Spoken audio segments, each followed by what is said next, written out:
Rizki lewat ikhtiar atau usaha. Quran surah 39, Quran surah 53 ayat 39. An-Najm ayat 39. Wa allaysa lil insani illa ma sa'a. Wa allaysa lil insani illa ma sa'a. Wa allaysa lil insani, bahkan setiap manusia itu, awas, illa ma sa'a, akan mendapatkan rizki, akan mendapatkan hasil dari apa yang telah ia usahakan dengan sungguh-sungguh. Jadi kalau Anda ingin mendapatkan apapun, mau dapat pahala, dapat rizki, dapat ini, dapat itu, maka semua bergantung yang pertama pada tingkat kesungguhan usaha Anda. Usaha yang serius, yang sungguh-sungguh disebut dengan sa'a, yas'a, sa'yan. Sa'a, yas'a. Ini sa'a, yas'a, sa'yan tidak disebutkan dalam bahasa Arab kecuali menunjuk satu usaha yang sangat serius, sungguh-sungguh. Rizki yang pertama ini sifatnya kata Al-Quran, langsung Allah yang menyampaikan. Kalau Anda mau mendapatkan rizki itu, baik yang sifatnya materi, uang, rumah, mobil, pakaian, makanan dan sebagainya, maka Anda mesti serius usaha. Usaha yang serius. Saya belum bicara bagaimana cara usahanya. Tapi Quran ingin membangun komitmen dulu. Anda mau usaha enggak? Anda usaha, saya kasih kata Allah. Jadi kalau Anda enggak usaha, enggak akan turun rezeki. Ya. Enggak ada rezeki turun dengan cuman diam aja. Enggak ada. Anda mesti usaha. Saat saya berada di Mesir, ada dua mahasiswa itu saling, mereka paham Quran. Mereka diskusi ingin membuktikan kebenaran Quran. Yang satu cara berpikirnya benar, yang satu keliru. Yang satu berkata, Allah kan sudah jamin rezeki kita akan diberikan, ya kan?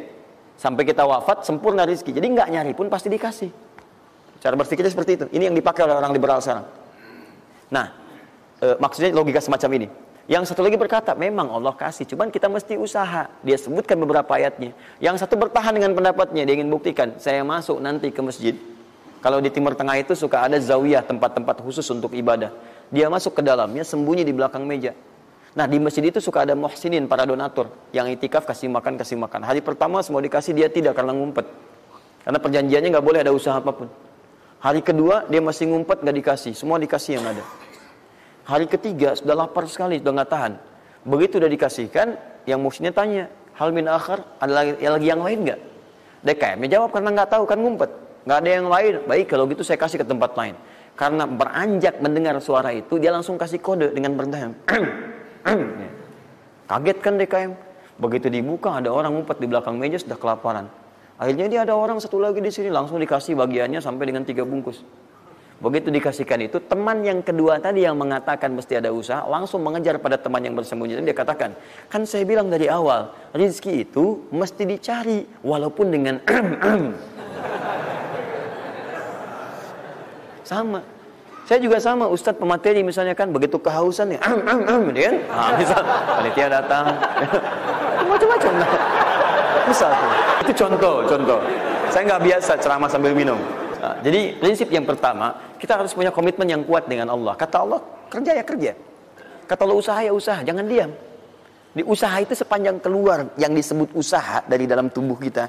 Kaki melangkah, tangan bergerak gitu kan. Kemudian mulut berbicara, bersuara atau telunjuk menunjuk aja. Ada usaha, rezeki turun.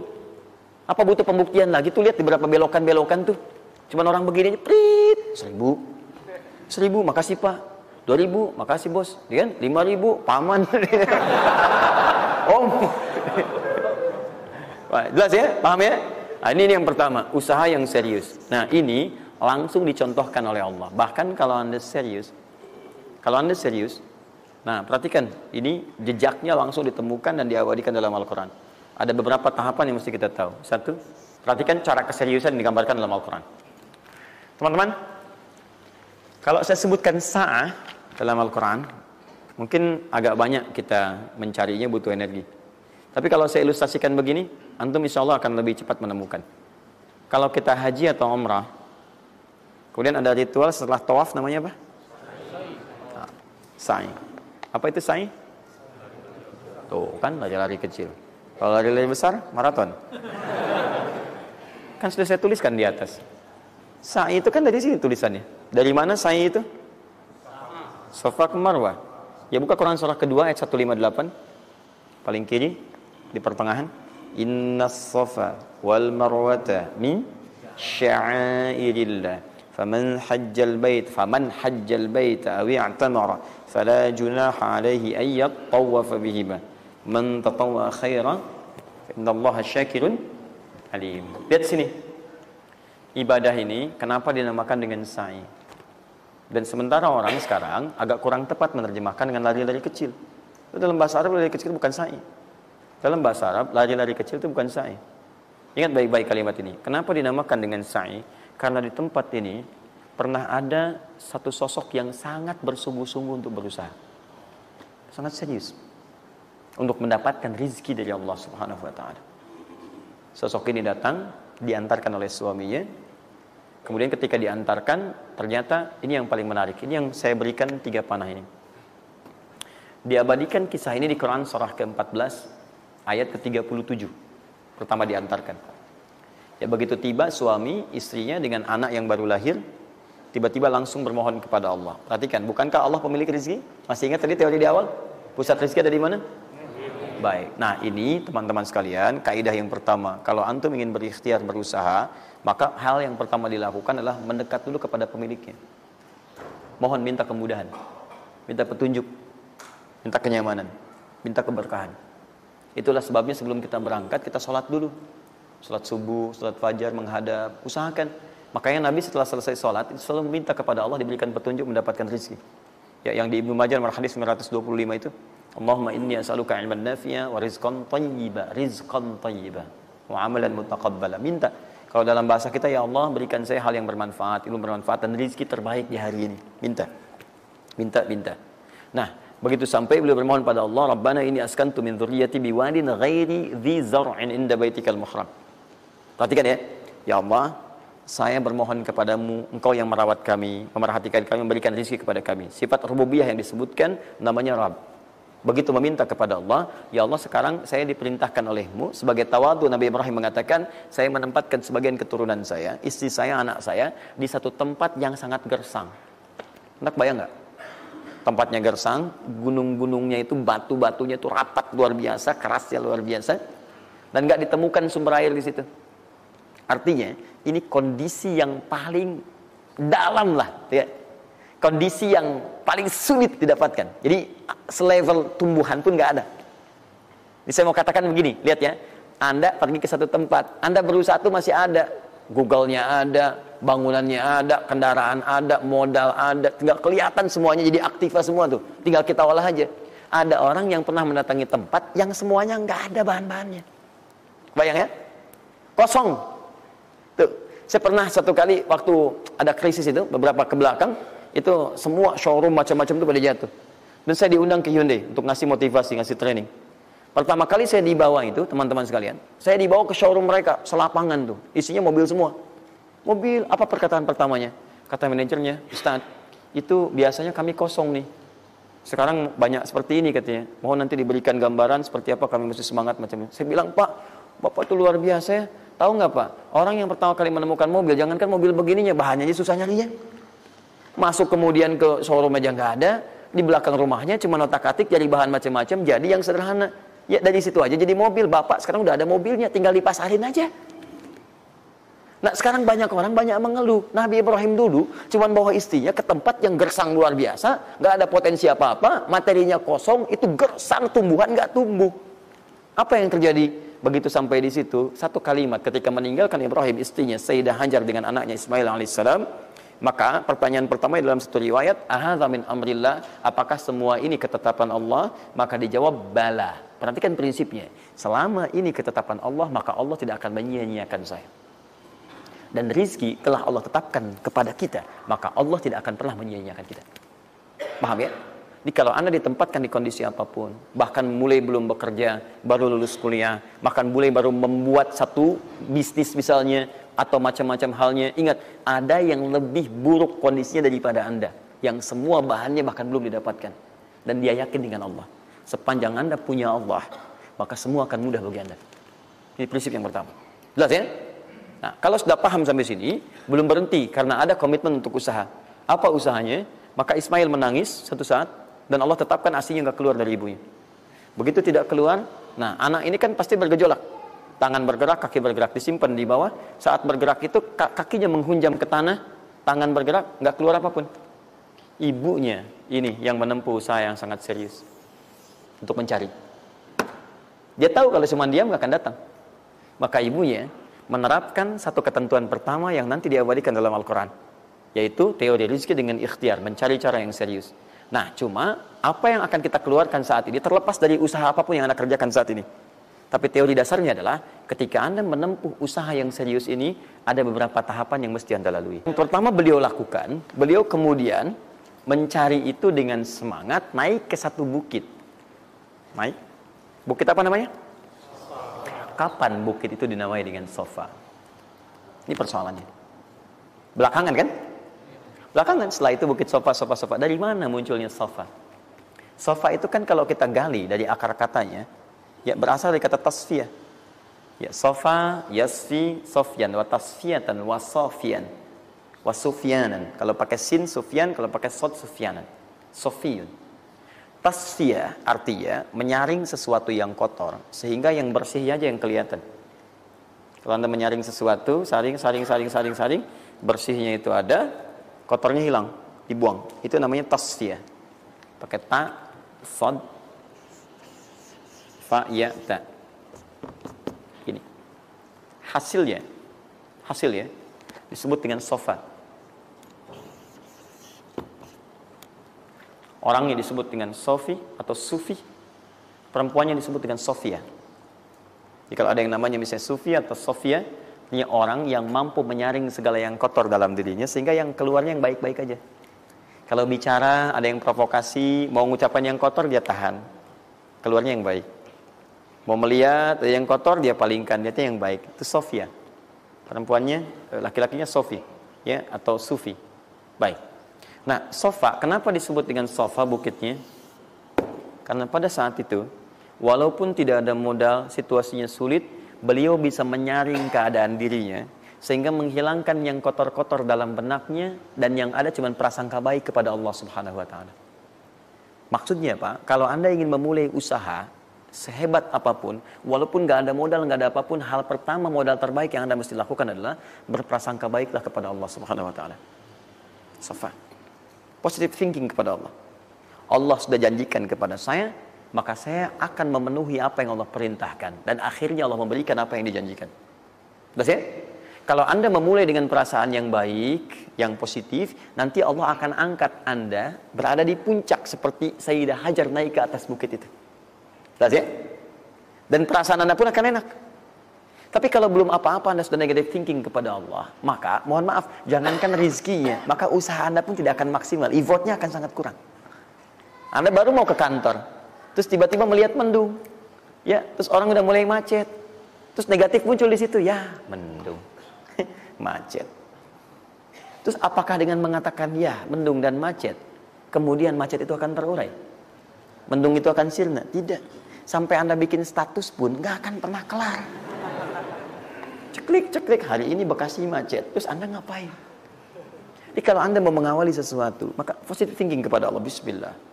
Allah yang bikin mendung, Allah yang bikin terang. Gak ada bedanya. Bismillah. Saya diperintahkan, saya jalan. Tak bisa, kemudian saya coba cari alternatif. Macam Anda usaha. Paham ya? Nah, kemudian, bukankah seseorang berusaha itu ingin mendapatkan sesuatu? Puncak hal yang diinginkan, yang diharapkan itu bentuknya rizki. Tapi sifat ingin mendapatkan sesuatu, puncaknya disebut dengan marwah namanya. Sesuatu yang sangat diharap, diinginkan, marwah. Saya mau tanya begini, dari Sofa ke marwah, berusaha dengan serius Sayyidah Hajar. Lihat sini, Sofa itu kan di atas kan? Terus turun kan? Turun, tahan sini. Begitu ke sini, melihat ada peluang di sini. Terlihat seperti ada oase. Maka dipercepat jalannya. Makanya di sini sekarang ada tanda lampu hijau. Ya, begitu nyampe sini untuk laki-laki lari-lari kecil, perempuan jalan cepat. Ini karena ibadah yang disebut dengan sa'i sering diartikan dengan lari-lari kecil. Ini berlari ini teman-teman, jalan cepat ibu. Ini sesungguhnya awalnya ini melihat di sini seperti peluang ada oase di sini marwah, banyak air. Maka dipercepat jalannya. Sampai di batas ini ragu lagi, betul nggak ya? Apa cuma fata morgana? Tapi yang paling dahsyat adalah dia memastikan dengan ikhtiarnya. Saya mesti pastikan dulu, jangan menduga-duga. Dikejar sampai ke atas. Begitu kepastiannya tidak ada sama sekali. Ternyata fata morgana saja. Dari sini balik lagi, mungkin di sini ada. Ya, balik lagi ke tempat tadi, balik dilihat sini kayak ada betul di sini. Balik sampai sini fata morgana. Bola balik, bola balik, bola balik sampai dengan 7 kali. Ya, dari sini ke sini 1. Sini ke sini 2. Ini 3, 4, 5, 6, 7. Ingat, Safa selalu genap, Marwah selalu ganjil. Kalau Anda umrah, kemudian tiba-tiba Anda merasa berakhir selesai, tapi posisi Anda di Safa, kemungkinan cuma 2. Kalau bukan Anda kurang, baru 6 kali, atau Anda terlampau soleh 8 kali. Pasti di sini. Nah, apa hikmahnya? Proses ini disebut dengan sa'i. Perhatikan baik-baik. Tahan, fokus. Ketika Anda berusaha, teman-teman, maka mulailah dengan berpositive thinking kepada Allah. Tapi ingat, usaha Anda tidak akan selamanya ada di atas. Mungkin suatu saat akan turun. Kan? Mungkin Anda ada di puncak. Mungkin suatu saat Anda turun. Mungkin kadang ada di puncak. Kadang stabil aja. Tapi kalau Anda melihat peluang, cepat kejar selama peluang itu baik. Itulah yang dimaksud kompetisi yang sehat. Anda dapatkan kejar. Ada tender, ikut tender dengan cara yang baik, cara yang normal. Ikut. Kalaupun bukan rezeki Anda, nggak ada masalah. Dan jangan pernah macam-macam lah. Saya dah ajar kan nggak pernah nyogok sama malaikat. Malaikat cepat sini dah gitu. Saya kan istri Nabi gitu ya. Kau minta apa saya kasih, kan nggak pernah. Ya biasa aja bolak-balik. Ya walaupun mungkin ketika Anda kejar itu bukan bagian Anda, mungkin cuma fata morgana, nggak ada masalah. Saya kasih rahasia besarnya. Sepanjang Anda betul-betul ikhtiar dilakukan karena Allah, maka perhatikan baik-baik. Kadang-kadang Allah seakan menunda apa yang menjadi hak Anda, bukan ingin menunda dan membiarkan Anda tidak mendapatkan sesuatu, tapi ingin memberikan semua nikmat secara sempurna. Karena di atas itu ada nikmat pahala, ada nikmat doa, ada nikmat istighfar, ada nikmat usaha, dan nikmat hasil yang tiada terputus. Tidak terputus. Kalau antum sehari berusaha, nggak dapat apa-apa. Memang, mohon maaf, hasilnya belum dapat diraih, belum dilihat tuh. Tapi bukankah pada saat itu doa antum akan bertambah? Bukankah malamnya salatnya nambah? Tahajud? Bukankah di situ kadang-kadang kita istighfar, ya Allah? Teman-teman, bukankah istighfar menggugurkan dosa? Bukankah berdoa menambah harapan, mengakumulasikan sesuatu? Bukankah tahajud menambah pahala lagi? Kadang-kadang yang diinginkan oleh Allah pertama kali bukan dunia dulu. Ketika Allah mencintai seorang hamba, dia akan berikan pahala akhirat dulu. Karena dunia itu sifatnya sementara. Hei fulan, kamu kemana aja? Kemarin kamu jauh dari saya, baru sekarang kamu pikir dekat dengan saya. Saya nggak pengen kasih dunia dulu, dunia itu kecil. Kalaupun di seekor sayap samuk sebelahnya, sebelah sayap nyamuk ada dunia itu ada nilainya, saya kasih buat kamu deh, nggak ada nilainya. Ya, karena itu saya ingin kamu akhirat sempurna dulu. Saya ampuni dulu dosa-dosa kamu yang kemarin. Begitu sudah diampuni, hari kedua istighfar lagi diampuni, saya kasih pahala yang banyak. Begitu pahala udah dapat, dosa udah diampuni, baru dunia diakumulasikan. Karena hukum dunia itu, kalau antum usaha akan terus diberikan. Jadi nggak ada yang nggak dikasih. Jadi kalau antum sehari bekerja ini, kelihatannya nggak dapat apa-apa. Bukan nggak dapat apa-apa, disimpan untuk diakumulasikan. Nanti dosa antum tuh udah hilang, amalan udah banyak, antum dapat banyak. Kadang-kadang nggak sadar kalau saat dapat banyak itu sebetulnya itu hasil usaha antum sebelumnya. Itu teorinya begitu. Ya, jadi nggak ada yang nggak dapat apa-apa, semua akan dinilai. Sepanjang antum bergerak dikasih, dan antum buktinya hidup juga. Sampai ke hari itu kan masih hidup, bisa makan juga di hari itu, bisa beraktivitas juga, sehat juga dan sebagainya. Belum dapat apa. Makanya kata Nabi, yang hari itu ada makanan, dia orang kaya sebetulnya. Kalau besok masih ada lagi, kaya banget. Antum sampai sebulan masih ada cadangan. Kenapa kita mesti berkeluh kesah? Dan belum tentu hidup juga sampai besok. Yang tuh mau ngumpulin apa? Nah, maka prinsip yang terbaik adalah ketika antum berikhtiar, ikhtiar usaha yang maksimal. Tapi jangan khawatir kalau antum kerja sehari nggak dapat, 2 hari belum ada usaha. Jangan khawatir teman-teman sekalian. Rumus yang mengatakan semua ketika badan bergerak maka rezeki dituliskan untuk keluar. Tapi kadang-kadang ada yang Allah inginkan lebih besar dari apa yang Anda harapkan. Apa yang Allah harapkan ikutkan ke situ, maka Anda akan mendapatkan akumulasi bagiannya. Itu yang dilakukan oleh Sayyidah Hajar. Begitu beliau kemudian naik ke Marwah, nggak dapat. Naik ke Safa, nggak dapat. Apa pernah tertuliskan dalam riwayat sedikit aja Sayyidah Hajar mengeluh? Tunjukkan kepada saya kitab mana yang pernah menunjukkan riwayat ketika bolak-balik itu kemudian Sayyidah Hajar berkata, ya Allah, Saya kan istri Nabi, saya kesini memenuhi perintahmu ya Allah. Ini udah capek, kenapa belum turun juga? Pernah nggak? Kedua, ketiga, keempat, kelima, sampai ke yang ketujuh. Begitu sampai di Marwah, baru kemudian diakumulasikanlah itu. Apa yang terjadi? Ibunya yang usaha bolak-balik. Akhirnya keluar dari mana? Anaknya, kakinya kemudian menghentak lagi. Tiba-tiba keluar air dari situ. Pertanyaan saya, ibu yang lebih tahu di belakang. Kan kalau anak itu sedang haus, pasti tangan kakinya bergerak kan? Kenapa saat pertama disimpan bergerak, airnya keluar? Sudah 7 kali bolak-balik, baru air keluar. Silakan lihat riwayatnya. Pada hentakan itu, ketika 7 kali ibunya bolak-balik, malaikat mengepakkan sayapnya. Itu yang menghantam air dan keluar air. Malaikat yang ditugaskan Allah memberikan rezeki namanya Mikail. Itu ada di Quran surah kedua ayat ke-98. Ya, man kana aduwwan lillahi wa malaikati wa rusuli wa jibril wa mikail. Mikail. Di antara tugas Mikail oleh Allah ditugaskan untuk memberikan rezeki. Yang paling menarik, perhatikan baik-baik. Begitu airnya keluar, ibunya sedang di Marwah, sedang berdoa nih. Makanya kalau sa'i di sofa ngadap ke kiblat berdoa dulu, ke Marwah ngadap ke kiblat berdoa dulu. Begitu sedang berdoa nyampe ke Marwah yang ketujuh, anaknya lebih kencang menangisnya. Ibunya mendengar suara nggak biasa, dikejar ke sini. Begitu kejar ada air. Apa kata ibunya? Lihat kalimatnya. Zam, zam, zam, zam. Ibunya tidak mengatakan ijma, tapi zam, zam, zam, zam. Zam itu artinya kumpul jangan berhenti, kumpul jangan berhenti, kumpul jangan berhenti. Sampai sekarang air itu tidak pernah berhenti. Perhatikan bagaimana akumulasi pekerjaan seorang ibu yang sangat serius menghasilkan rezeki bukan hanya untuk dirinya, untuk anaknya, cucunya, cicitnya, dan berganti generasi sampai kita sekarang. Kita aja ke zaman Nabi Muhammad, itu teman-teman sudah lewat 15 abad. Nabi Muhammad ke Nabi Ismail 29 generasi. Satu generasi bisa ribuan tahun. Nabi Muhammad ke Nabi Musa aja 2000 tahun, ke Nabi Isa 600 tahun. Sekarang ke Nabi Ismail 29 generasi. Muhammad bin Abdullah bin Abdul Muttalib bin Hashim bin Abdul Manaf bin Qusay bin Murrah bin Kilab bin Ka'ab bin Ghalib bin Fihir bin Malik bin Nadar bin Kinana bin Khuzaimah bin Mudrikah bin Ilyas bin Salam bin Nizar bin Mudar bin Ma'ad bin Addan bin Adi bin Adri ya bin Muqawwam bin Nahur bin Tari bin Ya'rub bin Yasib bin Nabit bin Ismail alaihissalam. 29 generasi terakumulasi. Maka boleh jadi kita berusaha bekerja, sehari belum dapat, 2 hari dagang belum dapat, tenang. Begitu antum 3 hari, tiba-tiba dagangan diborong habis. Itu sebetulnya usaha antum yang sebelumnya. Tapi antum dapat bonus ampunan dosa, pahala, macam-macam. Maka jangan mengeluh. Dan jangan pernah antum sekali-kali, awas ya, awas. Mengeluarkan kata-kata yang seakan-akan Allah menghentikan rezeki antum. Maka disitulah kesulitan paling sulit akan antum awali. Ya Allah, apa engkau enggak sayang dengan saya? Saya perlu usaha apa lagi? Kenapa belum diberikan juga? Dan sebagainya. Itu kadang-kadang membuat seseorang kalau sudah kehilangan arah seperti itu sampai meninggalkan agamanya, itu yang paling fatal. Paham ya?